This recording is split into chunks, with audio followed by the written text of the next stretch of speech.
Iran ಭದ್ರತಾ ಮಂಡಳಿ ಜೊತೆಗೆ ಅಮೆರಿಕ ಚರ್ಚೆಗೆ ಸಿದ್ಧ. ಏಪ್ರಿಲ್ 10ನೇ ತಾರೀಕು ಇಸ್ಲಾಮಾಬಾದ್ನಲ್ಲಿ ಉಭಯ ದೇಶಗಳ ನಡುವೆ ಮಾತುಕತೆ ನಡೆಯುತ್ತೆ. ಇರಾನ್ ಭದ್ರತಾ ಮಂಡಳಿ ಜೊತೆ ಅಮೆರಿಕ ಚರ್ಚೆಗೆ ಸಿದ್ಧವಾಗಿದೆ. ಇಸ್ಲಾಮಾಬಾದ್ನಲ್ಲಿ ಏಪ್ರಿಲ್ 10ನೇ ತಾರೀಕು ಉಭಯ ದೇಶಗಳ ನಡುವೆ ಮಾತುಕತೆ ನಡೆಯುತ್ತಿದೆ. ಇರಾನ್ನ 15 ಷರತ್ತುಗಳ ಪೈಕಿ 10 ಷರತ್ತುಗಳ ಬಗ್ಗೆ ಚರ್ಚೆಗೆ ಸಿದ್ಧ. ಕದನ ವಿರಾಮಕ್ಕೆ 10 ಷರತ್ತುಗಳನ್ನು ವಿಧಿಸಿದೆ ಇರಾನ್. ಹೆಚ್ಚಿನ ಮಾಹಿತಿ ನೀಡ್ತಾರೆ ನಮ್ಮ ಪ್ರತಿನಿಧಿ ರಾಹುಲ್. ನೇರ ಸಂಪರ್ಕಕ್ಕೆ ಜಾಯ್ನ್ ಆಗಿದ್ದಾರೆ ನ್ಯೂಸ್ ಡೆಸ್ಕ್ ಇಂದ. ರಾಹುಲ್, ಈಗ ಇರಾನ್ 15 ಷರತ್ತುಗಳನ್ನು ಹಾಕಿತ್ತು, ಬಟ್ ಅದರಲ್ಲಿ 10 ಷರತ್ತುಗಳಿಗೆ ಓಕೆ ಅನ್ನೋ ಒಂದು ಆ ಮಾತು ತೆರೆಮರೆಯಲ್ಲಿ ಕೇಳಿ ಬರ್ತಾ ಇದೆ. 10 ಷರತ್ತುಗಳನ್ನು ಸವಿವರವಾಗಿ ವಿವರಣೆಯನ್ನು ನೀಡೋದಾದ್ರೆ. ರೈಟ್ ಮಧುಸೂದನ್, ಈ ಒಂದು ಯುದ್ಧ ಕೊನೆ ಆಗಬೇಕು ಅಂತಂದ್ರೆ 15 ಷರತ್ತುಗಳನ್ನು ನಾವು ಹಾಕ್ತೀವಿ ಅನ್ನುವಂಥ ಮಾತನ್ನ ಇರಾನ್ ಹೇಳಿತು. ಅಂದರೆ ಅಮೆರಿಕಾದ ಮುಂದೆ ಪ್ರಮುಖವಾಗಿ 15 ಬೇಡಿಕೆಗಳನ್ನು ಇರಾನ್ ಇಟ್ಟಿತ್ತು. ಅದರಲ್ಲಿ ಅಮೆರಿಕ ಆಯ್ದುಕೊಂಡಿದ್ದು 10 ಕಂಡೀಷನ್ಗಳನ್ನು. ಅಂದರೆ ಈ ಕಂಡೀಷನ್ಗಳನ್ನು ನಾವು ಒಪ್ತೀವಿ, ಮಾತುಕತೆಗೆ ನಾವು ಸಿದ್ಧವಾಗಿದ್ದೀವಿ ಅನ್ನುವಂಥ ಮಾತನ್ನು ಅಮೆರಿಕ ಹೇಳಿತು. ಅಂದರೆ ಮುಂಚಿತವಾಗಿ ಅಮೆರಿಕ ಏನು 5 ಪ್ರಮುಖವಾದಂಥ ಬೇಡಿಕೆಯನ್ನು ಇಟ್ಟಿತ್ತು, ಈ ಬೇಡಿಕೆಗಳನ್ನು ಒಪ್ಕೊಂಡ್ರೆ ನಾವು ಇರಾನ್ ಜೊತೆ ಯುದ್ಧವನ್ನು ನಿಲ್ಲಿಸ್ತೀವಿ, ಯಾವ ಯುದ್ಧ ನಡೀತಾ ಇದೆ ಅದು ನಿಲ್ಲಿಸ್ತೀವಿ ಅಂತ ಅಮೆರಿಕ ಮೊದಲನೇ ಬಾರಿ ಹೇಳಿತ್ತು. ಆದರೆ ಯುದ್ಧ ಯಾವ ರೀತಿಯಾಗಿ ತಿರುವನ್ನು ಪಡೆದುಕೊಳ್ತು ಅಂತಂದರೆ, ಅಮೆರಿಕ ಹಾಕಿದಂತಹ ಕಂಡೀಷನ್ಗೆ ಇರಾನ್ ಸೊಪ್ಪು ಹಾಕಲಿಲ್ಲ. ಬದಲಾಗಿ ಇರಾನ್ ಕೊಟ್ಟಂತಹ 15 ಕಂಡೀಷನ್ಗಳೇನಿತ್ತು, ಆ ಕಂಡೀಷನಲ್ಲಿ 10 ಕಂಡೀಷನನ್ನು ನಾವು ಒಪ್ಕೊಳ್ತೀವಿ ಅಥವಾ ಮಾತುಕತೆಗೆ ನಾವು ಒಪ್ಕೊಂಡು ಸಿದ್ಧರಿದ್ದೇವೆ ಅನ್ನುವಂಥ ಮಾತನ್ನು ಅಮೆರಿಕ ಹೇಳೋ ರೀತಿಯಲ್ಲಿ ಇರಾನ್ ಮಾಡ್ತು. ಸೊ ಆ ಒಂದು 10 ಕಂಡೀಷನ್ಗಳನ್ನು, ಅಂದರೆ ಯಾವೆಲ್ಲ ಪ್ರಮುಖ ಕಂಡೀಷನ್ಗಳಿದ್ದಾವೆ ಅಂತ ನೋಡ್ತಾ ಹೋದರೆ, ಮೊದಲನೇದಾಗಿ ಇರಾನ್ ಮೇಲೆ ಆಗ್ತಿರುವಂತಹ ದಾಳಿಯನ್ನು ಸಂಪೂರ್ಣವಾಗಿ ನಿಲ್ಲಿಸಬೇಕು. ಅಮೆರಿಕ ಹಾಗೂ ಅದರ ಮಿತ್ರ ಪಡೆಗಳು ಇನ್ಕ್ಲೂಡಿಂಗ್ ಇಸ್ರೇಲ್ ಯಾವ ರೀತಿಯಾದಂಥ ಭೀಕರವಾದಂಥ ದಾಳಿಯನ್ನು ಇರಾನ್ ಮೇಲೆ ಮಾಡ್ತಿದ್ದಾವೋ ಆ ದಾಳಿಯನ್ನು ತತ್ಕ್ಷಣಕ್ಕೆ ನಿಲ್ಲಿಸಬೇಕು. ಅದರ ಜೊತೆಗೆ ಭವಿಷ್ಯದಲ್ಲೂ ಕೂಡ ಯಾವುದೇ ರೀತಿಯಾದಂಥ ದಾಳಿ ಆಗೋದಿಲ್ಲ ಅನ್ನೋದನ್ನು ನೀವು ಖಚಿತಪಡಿಸಬೇಕು. ಒಂದು ರೀತಿಯಾಗಿ ಒಂದು ಅಗ್ರಿಮೆಂಟಿಗೆ ಬರಬೇಕು ಅನ್ನುವಂಥ ಒಂದು ಪಟ್ಟನ್ನು ಇರಾನ್ ಹಿಡ್ಕೊಂಡಿತ್ತು. ಅದೇ ಥರ ಆ ಒಂದು ಕಂಡೀಷನನ್ನು ಅಮೆರಿಕ ಒಪ್ಕೊಂಡಿದೆ.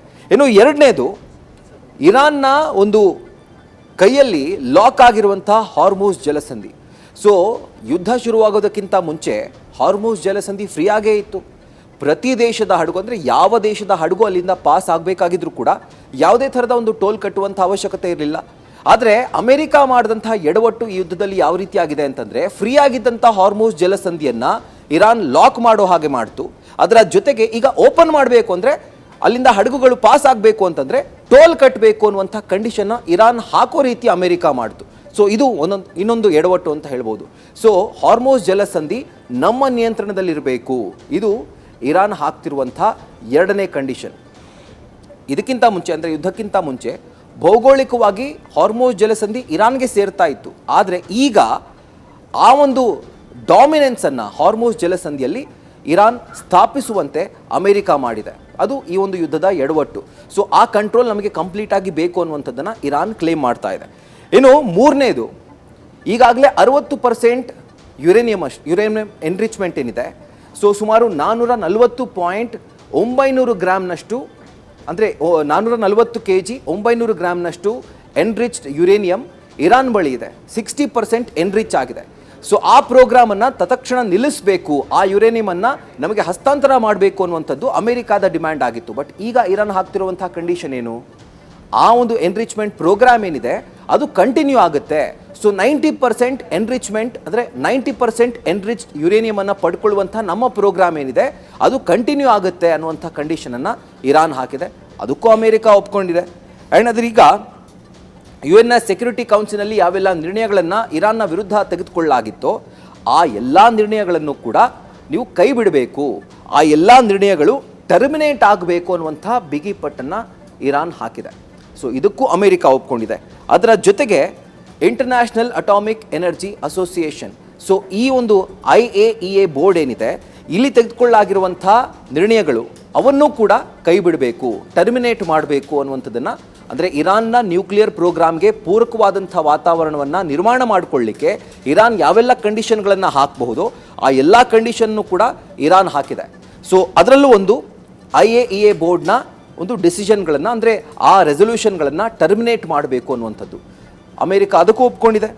ಅದರ ಜೊತೆಗೆ ಈ ಯುದ್ಧದಿಂದ ಯಾವೆಲ್ಲ ರೀತಿಯಾದಂಥ ನಷ್ಟಗಳಾಗಿದ್ದಾವೋ ಇರಾನ್ಗೆ ಆ ನಷ್ಟವನ್ನು ಅಮೇರಿಕಾನೇ ಭರಿಸಬೇಕು ಅನ್ನುವಂಥ ಕಂಡೀಷನ್ನ ಇರಾನ್ ಹಾಕಿದೆ. ಅಂದರೆ ಫಿನಾನ್ಷಿಯಲ್ ಅಸಿಸ್ಟೆನ್ಸ್, ನಮ್ಮ ದೇಶಕ್ಕೆ ನೀವು ಕೊಟ್ಟಿರುವಂಥ ಏಟೇನಿದೆ, ನಮ್ಮ ಸ್ಥಾವರಗಳಾಗಿರ್ಬೋದು, ಸಂಗ್ರಹಾಗಾರಗಳಾಗಿರ್ಬೋದು, ಬ್ರಿಡ್ಜ್ಗಳಾಗಿರ್ಬೋದು, ಈ ಎಲ್ಲ ಸ್ಟ್ರಾಟಜಿಕ್ ಪಾಯಿಂಟ್ಗಳ ಮೇಲೆ ಯಾವೆಲ್ಲ ದಾಳಿಯನ್ನು ಮಾಡಿ ಅವೆಲ್ಲ ನಾಶ ಮಾಡಿದ್ದೀರೋ ಅದನ್ನು ಮತ್ತೆ ಮರುಸ್ಥಾಪನೆ ಮಾಡಲಿಕ್ಕೆ, ಮರು ನಿರ್ಮಾಣ ಮಾಡಲಿಕ್ಕೆ ಏನು ಖರ್ಚು ವೆಚ್ಚ ತಗಲುತ್ತೋ ಆ ಖರ್ಚು ವೆಚ್ಚವನ್ನು ಅಮೇರಿಕಾನೇ ಭರಿಸಬೇಕು. ಆ ಫಿನಾನ್ಷಿಯಲ್ ಅಸಿಸ್ಟೆನ್ಸನ್ನು ಅಮೇರಿಕಾ ಕೊಡಬೇಕು ಅನ್ನುವಂಥ ಒಂದು ಕಂಡೀಷನನ್ನು ಇರಾನ್ ಹಾಕಿದೆ.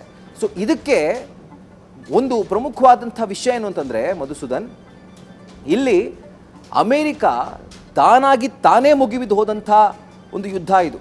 ಇರಾನ್ ಕಾಲ್ಕೆರೆದು ಜಗಳಕ್ಕೆ ಬಂದಿಲ್ಲ, ಅಮೇರಿಕಾನೇ ಮುಗಿಬಿದ್ದು ಹೋದಂಥ ಒಂದು ಯುದ್ಧ. ಸೊ ಯುದ್ಧದಲ್ಲಿ ಈಗ ನಿಜವಾಗ್ಲೂ ಬೆಲೆಯನ್ನು ಅಮೇರಿಕಾ ತೆರ್ತಾ ಇದೆ.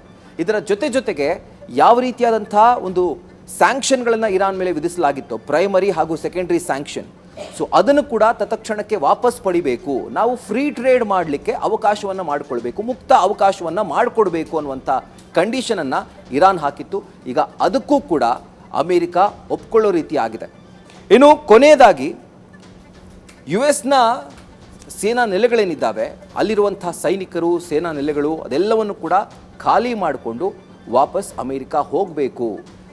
ಯಾಕಂದರೆ ಇರಾನ್ಗೆ ಥ್ರೆಟ್ ಆಗಿದ್ದದ್ದೇ ಗಲ್ಫ್ ರಾಷ್ಟ್ರಗಳಲ್ಲಿದ್ದಂಥ ಅಮೇರಿಕಾದ ಸೇನಾ ನೆಲೆಗಳು. ಯಾಕಂದರೆ ಅಲ್ಲಿಂದಾನೇ ಫೈಟರ್ ಜೆಟ್ಗಳನ್ನು ಉಡಾಯಿಸಿ ಇರಾನ್ ಮೇಲೆ ದಾಳಿಯನ್ನು ಮಾಡ್ತಾ ಇತ್ತು. ಸೊ ಹೀಗಾಗಿ ಆ ಜಾಗದಿಂದ, ಅಂದರೆ ಸೇನಾ ನೆಲೆಗಳಿಂದ ಅಮೇರಿಕಾ ವಿತ್ಡ್ರಾ ಆಗಬೇಕು ಅನ್ನುವಂಥದ್ದು ಇರಾನ್ನ ಮತ್ತೊಂದು ಪ್ರಮುಖ ಬೇಡಿಕೆ.